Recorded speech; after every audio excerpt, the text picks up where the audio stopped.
News first channel ಹಾಗೂ ಡಿಜಿಟಲ್ನಲ್ಲಿ ಜಾಹೀರಾತು ನೀಡಲು ಈ ನಂಬರ್ಗೆ ಸಂಪರ್ಕಿಸಿ. ಇವತ್ತು ಬೆಂಗಳೂರಿನ ಅರಮನೆ ಮೈದಾನದಲ್ಲಿ ಮೊಹಮ್ಮದ್ ಪೈಗಂಬರ್ ಅವರ 1500 ವರ್ಷದ ಒಂದು ಆಚರಣೆ ಏನಿತ್ತು, ಜನ್ಮ ದಿನಾಚರಣೆ, ಅದರಲ್ಲಿ ಸಿಎಂ ಸಿದ್ದರಾಮಯ್ಯ ಒಂದು ಇಂಟ್ರೆಸ್ಟಿಂಗ್ ಘೋಷಣೆಯನ್ನ ಕೂಗಿದ್ದಾರೆ.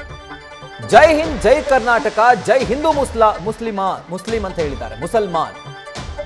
ಅರಮನೆ ಮೈದಾನದಲ್ಲಿ ನಡೆದಂತಹ ಕಾರ್ಯಕ್ರಮ, ಇದರಲ್ಲಿ ಸಿಎಂ ಮಾತನಾಡಿ ಭಾಷಣವನ್ನ ಮುಗಿಸುವಂತಹ ವೇಳೆ ಜೈ ಹಿಂದ್, ಜೈ ಕರ್ನಾಟಕ, ಜೈ ಹಿಂದೂ ಮುಸಲ್ಮಾನ್ ಅಂತ ಹೇಳ್ಬಿಟ್ಟಿದ್ದಾರೆ. ಸೊ ಈ ಒಂದು ಕಾರ್ಯಕ್ರಮದಲ್ಲಿ ಇವರ ಘೋಷಣೆನೇ ಸೆಂಟರ್ ಆಫ್ ಅಟ್ರಾಕ್ಷನ್. ತುಂಬಾ ದೊಡ್ಡ ಮಟ್ಟದ ಕಾರ್ಯಕ್ರಮ ಇದು. ಸೊ ಈ ಕಾರ್ಯಕ್ರಮದಲ್ಲಿ ಈ ರೀತಿಯಾಗಿ ಭಾಷಣ ಮುಗಿಸಿದ ನಂತರ ಸಿಎಂ ಸಿದ್ದರಾಮಯ್ಯ ಘೋಷಣೆ ಕೂಗಿದ್ ನೋಡಿ, ಕೆಲಕಾಲ ಅಲ್ಲೂ ಕೂಡ ಒಂದು ರೀತಿ ಗೊಂದಲ ಉಂಟಾಗಿತ್ತು. ಇದು ಯಾವ ರೀತಿ ಘೋಷಣೆ ಇದು?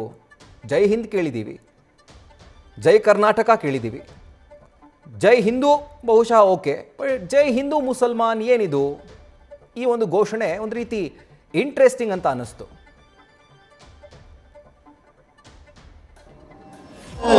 ಪ್ರವಾದಿಯವರಿಗೆ ಅನೇಕ ಧನ್ಯವಾದಗಳನ್ನು ಹೇಳುತ್ತಾ, ಅವರು ನಮ್ಮ ಜೊತೆಯಲ್ಲಿ ಇರಲಿ, ನಮಗೆ ಯಾವತ್ತೂ ಕೂಡ ಪ್ರೀತಿ, ಕರುಣೆ, ವಾತ್ಸಲ್ಯ ಇವುಗಳನ್ನು ಬೆಳೆಸ್ತಕ್ಕಂಥದ್ದು, ಮನುಷ್ಯತ್ವವನ್ನು ಬೆಳೆಸ್ತಕ್ಕಂಥ ಕೆಲಸವನ್ನ ಮಾಡಲಿ ಅಂತ ಪ್ರಾರ್ಥನೆಯನ್ನ ಮಾಡಿ ನನ್ನ ಮಾತುಗಳನ್ನು ಮುಗಿಸ್ತೇನೆ.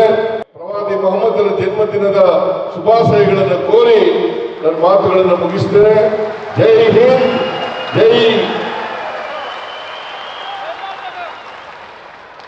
ಜೈ ಕರ್ನಾಟಕ, ಜೈ ಹಿಂದೂ ಮುಸಲ್ಮಾನ್.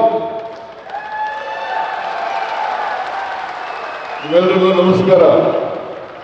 ಪ್ರವಾದಿ ಮೊಹಮ್ಮದರ ಜನ್ಮದಿನದ ಶುಭಾಶಯಗಳನ್ನು ಕೋರಿ ನನ್ನ ಮಾತುಗಳನ್ನು ಮುಗಿಸ್ತೇನೆ. ಜೈ ಹಿಂದ್,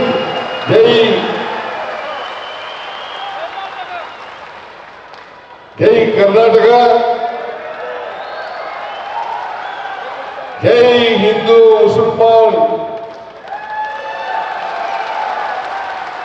ನಿಮ್ಮೆಲ್ಲರಿಗೂ ನಮಸ್ಕಾರ. ನ್ಯೂಸ್ ಫಸ್ಟ್, ನಿರ್ಭೀತಿಯಿಂದ ನಿಮ್ಮ ಪರವಾಗಿ.